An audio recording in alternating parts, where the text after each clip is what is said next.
ಪದ್ಧತಿ ಮತ್ತು ಅಸ್ಪೃಶ್ಯತೆಯಂತಹ ಅನಿಷ್ಟಗಳನ್ನು ಹೋಗಲಾಡಿಸಲು ಸಮಾಜದಲ್ಲಿ ಜಾಗೃತಿ ಮೂಡಿಸಲು ಈ ಘೋಷಣಾ ಫಲಕವನ್ನು ತೆಗೆದುಕೊಂಡು ಹೋಗ್ತಿದ್ದೀವಿ. ಈ ಘೋಷಣಾ ಫಲಕದಲ್ಲಿ ಏನೇನೋ ಬರೆದಿರುವೆ ಅಕ್ಕ ಸ್ವಲ್ಪ ಓದೇಳಿ ನಮ್ಮ KPS ಮಕ್ಕಳಿಗೂ ತಿಳಿಯಲಿ. ಜಾತಿಗಿಂತ ಮಾನವ ಧರ್ಮವೇ ಶ್ರೇಷ್ಠ. ಜಾತಿ ಭೇದಗಳನ್ನು ಮುರಿಯೋಣ, ಮಾನವೀಯತೆಯ ಸೇತುಗಳನ್ನು ಕಟ್ಟೋಣ. ಭೇದ ಭಾವವಿಲ್ಲದ ಸಮಾಜ ದೇಶದ ಪ್ರಗತಿಯ ಮೂಲ.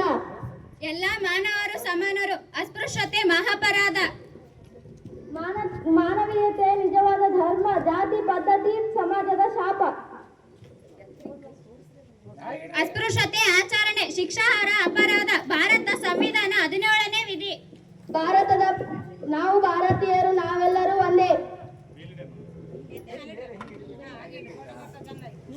ಅಸ್ಪೃಶ್ಯತೆ ನಿವಾರಣೆ ಭಾರತದಲ್ಲಿ ಅನೇಕ ಸಮಾಜ ಸುಧಾರಕರು ಶ್ರಮಿಸಿದ್ದಾರೆ. Doctor B.R. ಅಂಬೇಡ್ಕರ್ ಅವರು ಅಸ್ಪೃಶ್ಯತೆ ವಿರುದ್ಧ ಕಾನೂನಾತ್ಮಕ ಹೋರಾಟ ನಡೆಸಿದರು. ಸಂವಿಧಾನದ 17ನೇ ವಿಧಿಯ ಮೂಲಕ ಇದನ್ನು ಕಾನೂನು ಬಾಹಿರವಾಗಿ ಗೊಳಿಸಿದರು. ಮಹಾತ್ಮ ಗಾಂಧೀಜಿ ಅವರು ಹರಿಜನರ ಸೇವೆಯ ಮೂಲಕ ಮಹಾತ್ಮ ಗಾಂಧೀಜಿ ಸಮಾಜದಲ್ಲಿ ಜಾಗೃತಿ ಮೂಡಿಸಿದರು. ಮಹಾತ್ಮ ಜ್ಯೋತಿಬಾ ಫುಲೆ, ನಾರಾಯಣ ಗುರು ಮತ್ತು ಬಸವೇಶ್ವರಂತಹ ಮಹಾಶರಣರು ಕೂಡ ಸಮಾನತೆಗಾಗಿ ಹೋರಾಡಿದ್ದಾರೆ. ಸಮಾಜದಲ್ಲಿ ಧನಾತ್ಮಕ ಬದಲಾವಣೆ ತರುವಲ್ಲಿ ನೀವೆಲ್ಲರೂ ಒಳ್ಳೆಯ ಪ್ರಯತ್ನವನ್ನು ಮಾಡಿದ್ದೀರಿ. ನಿಮಗೆಲ್ಲರಿಗೂ ಧನ್ಯವಾದಗಳು.